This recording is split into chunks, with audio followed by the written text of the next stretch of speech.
जय श्री राम, जय माता दी, बालाजी महाराज की जय। मेरे पास एक सवाल आया था भाई, बहुत सारे बच्चों के सवाल थे ये, और एक काफ़ी लोगों के वैसे आते रहते हैं, लेकिन दो तीन बच्चों के ऐसे सवाल थे जो लोग चौंकी लगाते, दरबार लगाते हैं, उन लोगों की शानी थे ऐसी सवाल था।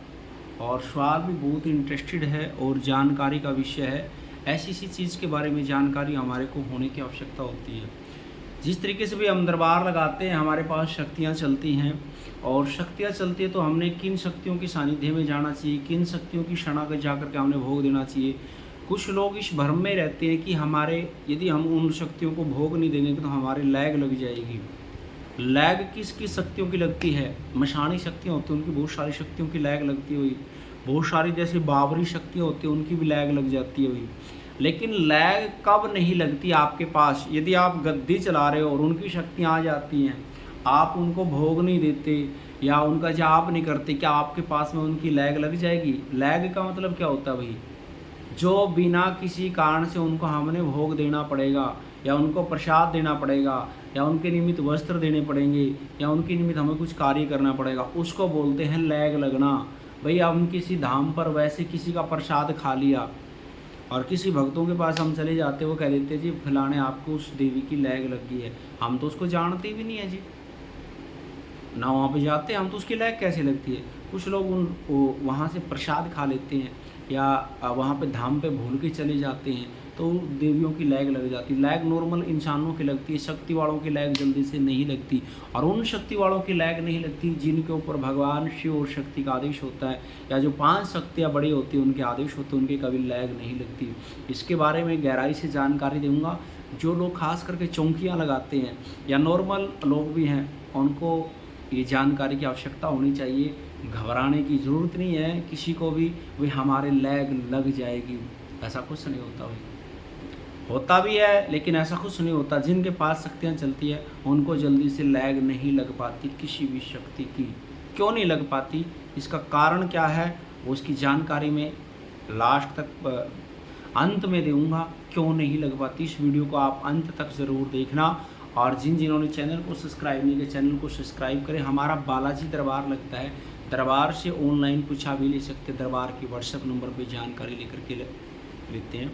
शुरुआत करते अभी, यदि हमारे ऊपर हम दरबार चलाते हैं, हम गद्दी चलाते हैं, हमारे पास भगवान शिव और शक्ति का आदेश है, बालाजी महाराज का आदेश है शक्तियों के ऊपर, माँ काली का आदेश है, बाबा गोरखनाथ जी का आदेश है, माँ शीतला का आदेश है, या माँ जगदम्बा का आदेश, इनमें से या भगवान शिव महाकाल का आदेश शक्तियाँ चलती हैं। इनमें से कोई भी शक्तियों की, खास करके शिव शक्ति का जिसके ऊपर आदेश होता है, उनको किसी भी तरीके की घबराने की आवश्यकता नहीं होती है। उनके पास में कोई भी शक्ति का आगमन हो सकता है। कई बार मेरे पास में बहुत सारे बच्चों के सवाल आए थे शक्ति वालों की, जो चौंकी लग दरबार लगाते हैं कि गुरुजी क्या अर्धनारीश्वर की शक्ति हमारे पास आ सकती है? कोई बोल रहा था अघोरी रूप में अर्धनारीश्वर बोल रहा था, और वो भगवान शिव महाकाल के जयकारे लगा रहा था। क्या वो शक्ति हमारे पास आ सकती है? हम गद्दी चला रहे हैं, बिल्कुल आ सकती हुई।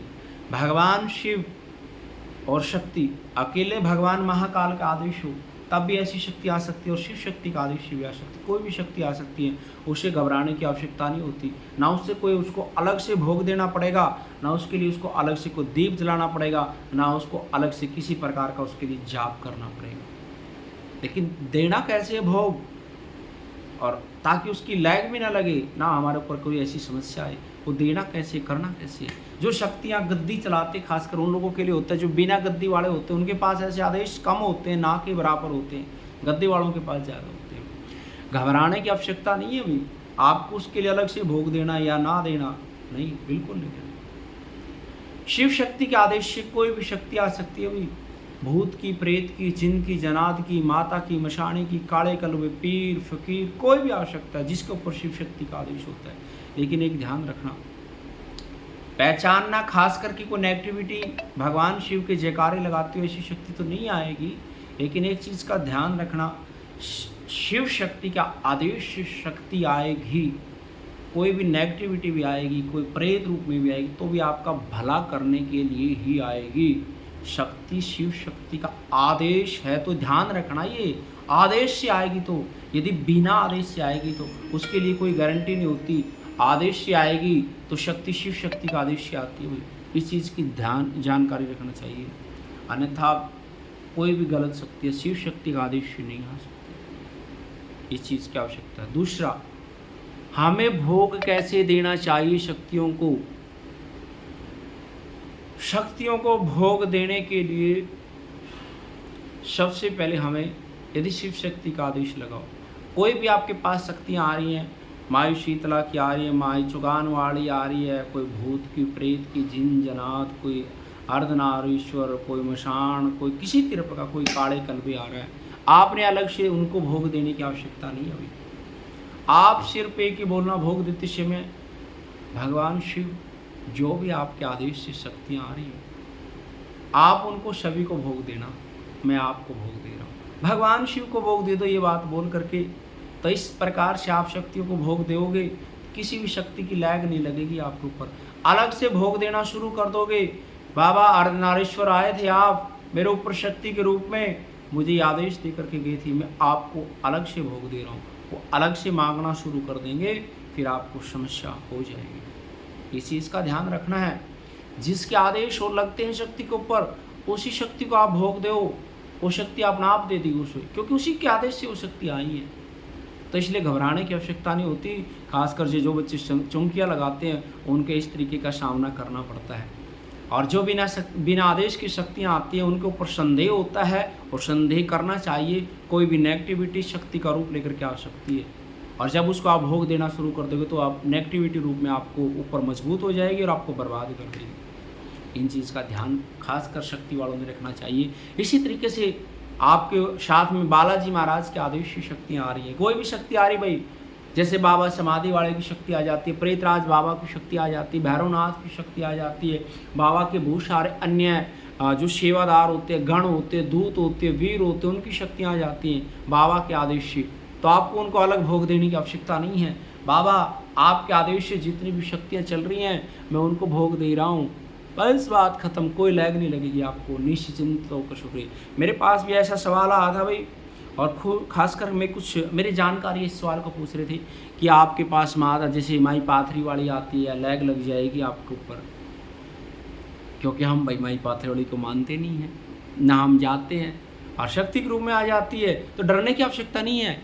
माई शीतला पे नहीं जाते हैं, माई शीतला को नहीं धोखते हैं, जो डरने की आवश्यकता नहीं, लैग नहीं लगेगी। शक्ति के आदेश से आती है, जिस शक्ति के आदेश से आई है उसी को भोग दे दो, उसी से स्वीकार हो जाएगा उनका भोग, और भाव भी रहेगा, शक्ति की लैग भी नहीं लगेगी। तो इस तरीके से आप भोग दोगे तो आपको डरने की आवश्यकता नहीं है, चौंकी दबा के चला सकते हो आप। जिस तरीके से डर डर के चौंकियाँ चलाओगे तो आपको ऊपर नेगेटिविटी हावी किसी भी रूप में हो सकती हैं। इसलिए इन चीज़ों की जानकारी होनी चाहिए, खासकर चौंकी चलाने वाले लोगों को, नहीं तो शक्तियाँ बर्बाद कर देती है। और बहुत सारे लोग जो पूछा देते हैं लाइव के अंदर में आकर के भी देते हैं, यूट्यूब के ऊपर भी आकर के देते हैं, बहुत सारे लोग अपने ऊपर नेगेटिविटी लेकर के चले जाते हैं, जिसके ऊपर शक्तियों के आदेश नहीं होते, और वो पूछा देने की कोशिश करता है। वो कुछ समय के लिए तो थोड़े दिन चलेगा, बोलेगा, कुछ बोल करके जाएगा, बाद में स्वयं खुद बर्बाद हो जाएगा। वो दूसरों के कार्य बन जाएंगे लेकिन स्वयं बर्बाद हो जाएगा, क्योंकि दूसरों की संकट खुद के ऊपर लेना, इसके लिए सबसे पहले खुद की मजबूती करो, तब आप उस संकटों को काट सकते हो।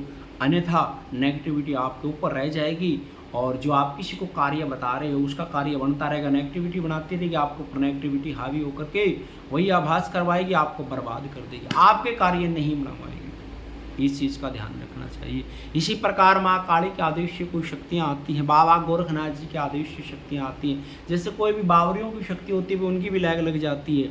यदि कोई भी बावरी की शक्ति आप किसी के पास दरबार में आ जाती है, आप उनको नहीं पूछ रहे, नहीं लैग है, ना कुछ भी कार्य नहीं करते उनके लिए, और आपके पास शक्ति आ जाती है, आने दो, कोई भी समस्या नहीं है, खुल करके चलने दो भाई, कोई दिक्कत नहीं है। आप उनको पूजना नहीं चाहते, उनको ध्याना नहीं चाहते, उनको भोग नहीं देना चाहते, कोई भी बात नहीं है भाई, जिसके आदेश से शक्ति है उनको भोग दे दो। बाबा गोरखनाथ जी के आदेश से आए उनको दे दो, माँ काली के आदेश से आए उनको दे दो, बाबा जितनी भी आपके आदेश से शक्तियाँ हैं उनको भोग दे देना, स्वीकार हो जाएगा। बहुत सारे बच्चे चौंकी चलाने वाले डरते हैं, इस तरीके से कार्य करने में डरते हैं। डरने की आवश्यकता नहीं, डरा करके चौंकी चलाओ। आप ऐसे गुरु का सानिध्य लो जिस आपका डर भय दूर करे। सिर्फ जानकारी की आवश्यकता होती है, डरने की जरूरत नहीं है। डरने से तो आप लोग खुद बर्बाद हो जाओगे, जानकारी से आपका भी भला होगा और जिसका आप भला करना चाहते हो उसका तो होगा ही।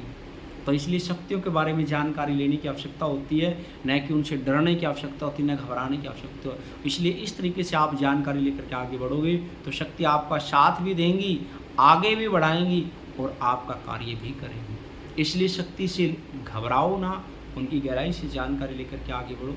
जिसको जानकारी अच्छी लगे तो वीडियो को लाइक करना, शेयर करना।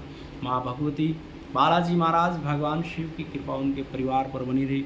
ओम शिव नमो आदेश। जय बाबा गोरखनाथ की जय। ओम शिव।